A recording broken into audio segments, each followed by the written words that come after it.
A mí la figura me parece un poco rara. No soy abogada, no soy experta en relaciones diplomáticas y tampoco he sido canciller. Usted sí. A ver, ¿qué ha pasado? Bueno, primero yo creo que sí, ¿no? Inclusive la canciller ha sido muy clara en señalar que es una persona no grata. Yo creo que esa es una decisión histórica de enorme importancia porque significa anteponer principios y valores democráticos a un supuesto manejo de formas, ¿no? Entonces el Grupo de Lima ha tomado una decisión firme en el sentido, uno, de desconocer las elecciones que se van a realizar el próximo mes sin ningún tipo de garantía y con precandidatos de oposición presos. Segundo, en reclamar la libertad de los presos políticos. Tercero, seguir demandando la ayuda humanitaria a un pueblo que se muere de hambre, que fuga masivamente al exterior en busca de alimentos, de medicina. Hasta ahora han salido 4.100.000 personas al extranjero.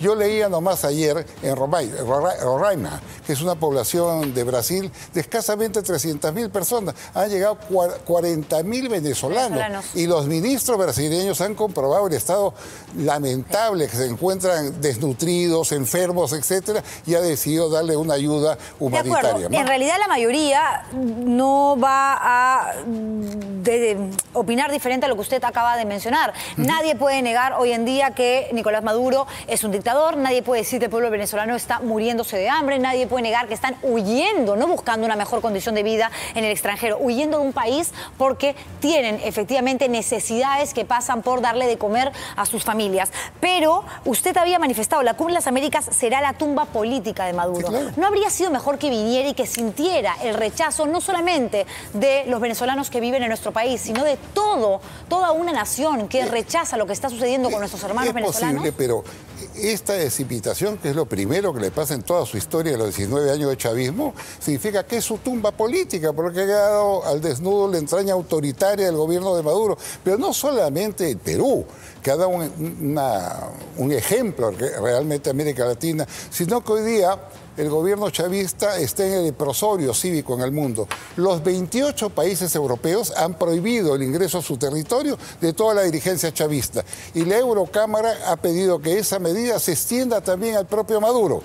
Les han congelado los bienes que tienen esa zona, igual pasa en Estados Unidos, en Canadá. Sí. Entonces, yo creo que están completamente arrinconados. Y cuando eso ocurre, en circunstancias además que ya la Corte Penal Internacional ha dicho al fiscal que se inicie investigación por asesinatos y por tortura, digo, cuando eso ocurre, inmediatamente inventan. Ahora dicen que han descubierto que Colombia pretende un ataque militar, que las Fuerzas Armadas colombianas van a bombardear. Es que es una vergüenza. Por eso, es una vergüenza. Nicolás Maduro, ¿no? Doctor González Posada, es una vergüenza. ¿Y usted cree que alguien con las características de este dictador, que prácticamente basta escucharlo hablar para darse cuenta uno que está bastante mal de la cabeza, le interese todo lo que nosotros estamos hablando o la percepción que pueda generar su gobierno, su proceder? Yo creo que sí, porque ahora cada día está más débil, está más repudiado. Y como tú dices, no, este personaje no es cualquiera. Yo le voy a leer simplemente 5 expresiones que dijo Maduro de presidentes que van a estar en la cumbre. Al presidente de Brasil lo llamó sicario político. Al presidente Santos de Colombia, aquel presidente que le extiende la mano con ayuda humanitaria a su población, lo llamó, perdonen las palabras, basura, imbécil y estúpido, ¿no? El presidente Kuczynski le dijo perro y que estaba planeando una invasión, mire el disparate, con el presidente de Estados Unidos a su patria. Y al secretario general de la OEA lo llamó, le repito, fracasado, basura humana, inecto, traidorcillo. Y le podría decir otros nombres más, como Macri, el presidente de Argentina, que le dijo, bueno, queremos dar la ayuda humanitaria. ¿Sabe qué le respondió? Cobarde y ladrón. Entonces estamos ante un psicópata político que tiene secuestrado un país y que además se ha deslegitimizado. Venir a la cumbre significaría legitimarlo, porque entre otras cosas, mucho ojo. Ok, ¿qué pasa si él se revela? Porque además estamos hablando de prácticamente un orate. Ok, ¿qué pasa si se revela y dice, a mí me importa 3 pepinos, la cumbre de las Américas? se va a llevar a cabo en el Perú, es el país anfitrión, y a mí nadie me va a negar que está allí porque a Venezuela le corresponde y tenemos derecho. Voy. ¿Qué pasa? Bueno, llega el grupo aéreo número 8 y se queda allí y lo devuelven a su país. No creo que sea tan sinvergüenza. Yo de Maduro creo cualquier ¿no? cosa, discúlpenme. Porque no solamente es una posición del gobierno, del Congreso de la República, que hay que saludar, del grupo amigo de Venezuela, que se ha movilizado mucho en exponer esta desgracia humana. ¿Qué pasaría si él, digamos, viola todo tipo de acuerdo tomado, si desconoce la democracia en su país, si desconoce el hambre que está allí y que se manifiesta porque se mueven escenarios manejables? Bueno, demostraría porque es un patán internacional, porque si usted y yo lo desinvito a mi casa y decide venir, bueno, no lo esperará nadie, lo esperará su encargado de negocios o su diplomático. O lo esperará parte de esos 100.000 venezolanos que ahora en libertad y teniendo la posibilidad de decirle, de gritarle en una manifestación, en una marcha, todo eso que en Venezuela no podían porque los mataban, caramba, sería una gran oportunidad para ellos, ¿no? Sí, pues es un drama, ¿no? Pero yo te digo, una decisión de esta naturaleza demuestra que diplomacia y ética no son incompatibles, que siempre hay que sobreponer principios y valores.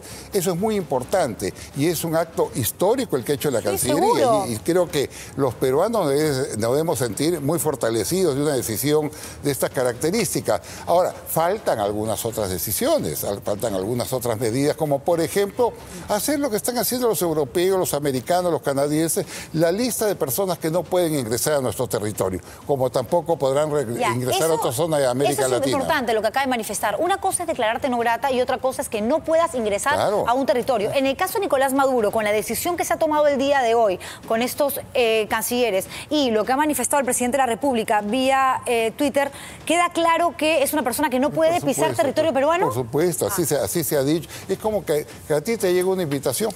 A mí no me invitan a ningún lugar, pero bueno, si usted me invita algún día a correrme en tal lugar. ¿Sabe qué? La persona dice, usted no es una persona grata, usted no puede venir a esta reunión. Entonces, yo creo que el suelo se va emparejando, que los venezolanos en el exilio, los miles de personas que mueren, que son torturadas, que son asesinadas, que son vejadas, siente por fin un respaldo internacional de Europa y de América Latina. Doctor González, pero lo que ha quedado clarísimo también, y no desde la época de Nicolás Maduro, sino de su antecesor, Chávez, es que ellos hacen lo que les da la gana, no les interesa. Estados Unidos ha tomado medidas hace ya mucho rato. Mire como ejemplo Cuba y lo que Estados Unidos hizo en su momento, estamos hablando de la década de los 50, para contrarrestar una dictadura que se empezaba a encender en la isla. Y no sucedió nada, no sucedió absolutamente nada. Los cambios, los pocos cambios que se dieron, vinieron muchísimas décadas después. ¿Por qué pensar que esta indignación, que la comparto, este malestar, este temor, esta solidaridad por el pueblo venezolano al que tanto queremos, va a mover algún tipo de fibra sensible de un tipo que evidentemente no tiene ni sangre en la cara? ¿O me equivoco? No te equivocas, no, pero se va avanzando. Lo que no podemos hacer, mira, es cínicamente recibirlo como él siempre esperaba, se toma fotos con los presidentes, se saluda y se legitima ante la comunidad internacional. Esto ha sido un golpe a la mandíbula de Maduro. Ahora, va a responder, no lo dudo, con insultos. O va a responder viniendo y victimizándose, diciendo, he llegado al Perú y la gente me maltrata. Quizás es una persona, yo creo, tan impredecible, producto justamente de esta idea falsa que tiene de que es una especie de maestro y mentor de un país al que él nomás considera, y los 5 gatos hoy en día que tienen ahí, a diferencia de Cuba, respaldándolo, por ejemplo, que es un país sin recursos, pobres, ¿no? En Venezuela es el país más rico de América, con inmensa reserva de petróleo, de gas, y que lo han conducido a la bancarrota absoluta. ¿Sabe cuánto es el salario mínimo en Venezuela? Son 800.000 bolívares, 820.000 bolívares. ¿Sabe cuánto está el cambio? Es bien fácil, entra a USA Today, Venezuela está a 238.000 bolívares. Es decir, ¿sabe cuánto gana el trabajador en Venezuela? Los que tienen trabajo, porque la mayoría ha huido, ¿no? Gana exactamente $3.60 al mes. A esa desgracia ha conducido este hombre a un país tan hermoso como Venezuela, al cual también el Perú le debe muchísimo, porque acá Venezuela Llegó Bolívar, los húsares murieron acá en la batalla de Junín y Ayacucho, y hay 140.000 o 150.000 peruanos que en diferentes épocas fueron a Venezuela. En cuántos momentos difíciles que nos ha tocado atravesar a nosotros en Venezuela, nos han acogido, nos han dado cariño, una oportunidad, con afecto, cariño. y eso los peruanos debemos tenerlo muy en claro, ¿no? Totalmente. Y ahora todos estamos en un problema migratorio, porque vienen miles de mil. En Panamá ya están tomando medidas porque han entrado 100.000. Igual que en Colombia, que hay 800.000 personas que están entrando, han tenido que cerrar fronteras. ¿Qué hacer? Se le puede decir lo que ha sucedido hoy. Eres una persona no grata, en la Cumbre de las Américas no vas a ser recibido. Pero ¿qué hacer? ¿Qué hacer? Finalmente es un país que tiene su propia autonomía, es independiente y maneja sus propias reglas de juego. ¿Qué hacer para evitar, por ejemplo, que este señor, este dictador y su compañía, su grupo, su séquito, adelante las elecciones para nuevamente hacer trampa? ¿Qué hacer para ayudar a los venezolanos? Hay dos medidas que se podrían hacer, ¿no?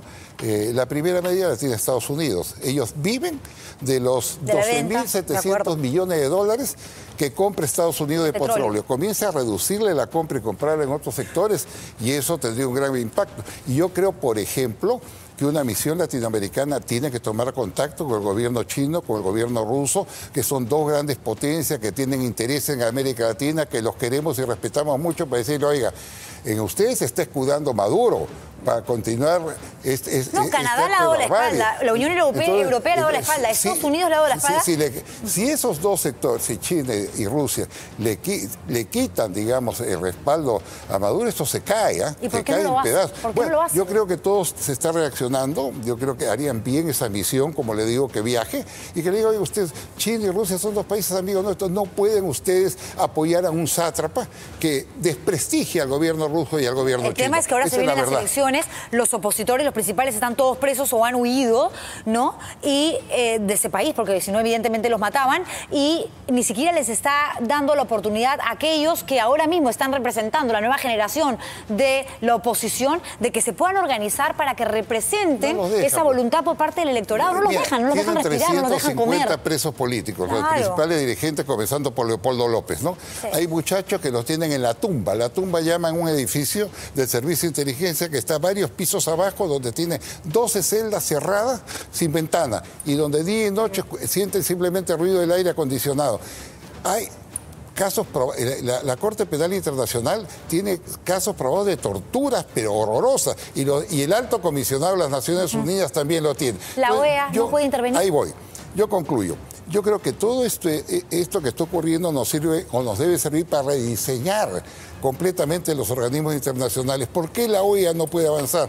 Porque tiene cláusulas que le entrampan. Dos, la OEA tiene dos funciones, entre otras, ¿no? La primera, la veeduría electoral, es decir, manda técnicos para ver que las elecciones para que vean que se lleva a cabo de manera. Y lo segundo, cuando hay una masacre como la que ha habido, donde han matado al capitán Pérez y a 7 personas más de un balazo en la cabeza, manda un equipo de la Comisión de Derechos Humanos para que investigue. Eso dice la Carta de la OEA, pero en los hechos no funciona. ¿Por qué? Porque para hacer veeduría electoral o para mandar una misión de derechos humanos necesita autorización del gobierno, y el gobierno de Maduro nunca la ha dado. Obvio. Entonces, todos estos temas hay que revisarlo, y hay que revisar también la existencia de una serie de organismos de hojalata inexistentes que han sido creados bajo el impulso del chavismo, ¿no? Mientras tanto, para terminar, González Posada, no sin antes agradecerle por aclararnos este panorama. Está bien entonces que el Perú le haya dicho que no, y atenernos por último a las consecuencias. Nosotros no tenemos en realidad nada que perder, y si este se pone bravucón, dudo que lo haga en suelo peruano, ¿no? Yo creo que se le caen los pantalones acá. Él es valiente cuando está rodeado de su guardia pretoriana, con matones, pero en ningún país democrático se ha aceptado una persona de esa característica. Pero desgraciadamente en su país, la gente que lo considera igual no puede hacer nada. Todo lo que está pasando en Venezuela, de alguna manera, nos ha puesto una vacuna para que el peruano vea lo que significa un régimen totalitario, no como el que existe en ese país, y que la democracia es, con todos sus defectos, su deficiencia, el mejor de todos los sistemas. Y además ha quedado demostrado algo que es importante, que las dictaduras no son exclusivas de la izquierda o de la derecha. La dictadura es la dictadura. Punto. Más allá de quién la represente. Muchísimas gracias. Muchas gracias. Un placer conversar con usted.